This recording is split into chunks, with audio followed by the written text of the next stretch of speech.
Unë mendoj Sokol që ne ndodhemi në hapat e parë të rrënimit të asaj që unë e konsideroj si partitokracia 34 vjeçare në Shqipëri. Si ka ardhur kjo? Kjo ka ardhur me rrënimin e imazhit të liderëve politik, me hetimet e SPAK-ut, me mbingopjen e publikut dhe mërzinë e publikut me të njëjtat figura politike, dhe kjo po fillon të manifestohet, paradoksalisht, kjo shtëpi e vjetër politike po fillon të shëmbet nga krau i saj opozitar, ndërkohë që krau tjetër vazhdon për momentin të ruaj kuotat. Pra, çfarë shoh unë? Ne kemi këtu Sokol, ti e them drejt, është për të qëndruar brenda marzhit gabimit, 47-51, po i rrumbullakos Partia Socialiste. Mesi do t'i binte diku ke 48-49. Jemi fiks në shifrën, në sinoret e shifrës 48.7 të vitit 2021. Pra, Partia Socialiste frok arrin të ruaj kuotat të paprekura, synon ndoshta diçka më tepër, po të paktën 74 mandatet është vështirë t'i ndash mandatet tu sepse kjo është votë kombëtare. Ndërkohë që ne kemi 12 qarqe dhe është pak e vështirë.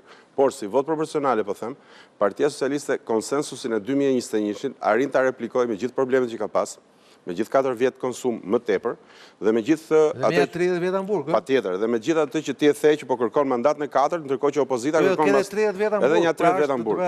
Ndërkohë, çfarë ka ndodhur? Çfarë ka ndodhur?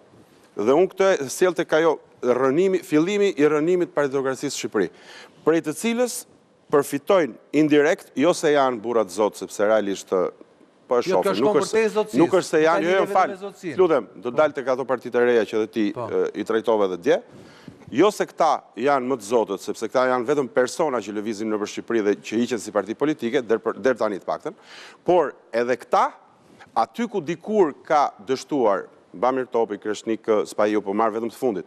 Mos shkoj deri tek mocionistët, sepse atje fenomeni shuhet, nuk kemi, po gjitha tentativat për të thy duopolin e PD-s dhe PS-s, përveç Ilir Metës 2004, gjithë tjerët kanë dështuar. 2004 deri 2021. Po, sepse pastaj ra. Tani, çfarë kemi sot për mendimin tim që unë ti e kujton Sokol, ta kam thënë këtë studio dhe vazhdoj me këto shifra, vazhdoj ta them edhe më fort. Rënja e Partisë Lirisë është shumë e zhurmshme. Sali Berishës po i bie aleati kryesor. Po i bie në ato qarqet cilat do t'i dhëmbin më fort. Në jug ku Berisha ishte më i dobët, hynte Ilir Meta dhe merrte Skraparin, Beratin etj. Pra kishte mundësi të bllokonte avancimin e PS-s dhe sillte vota për PD-n.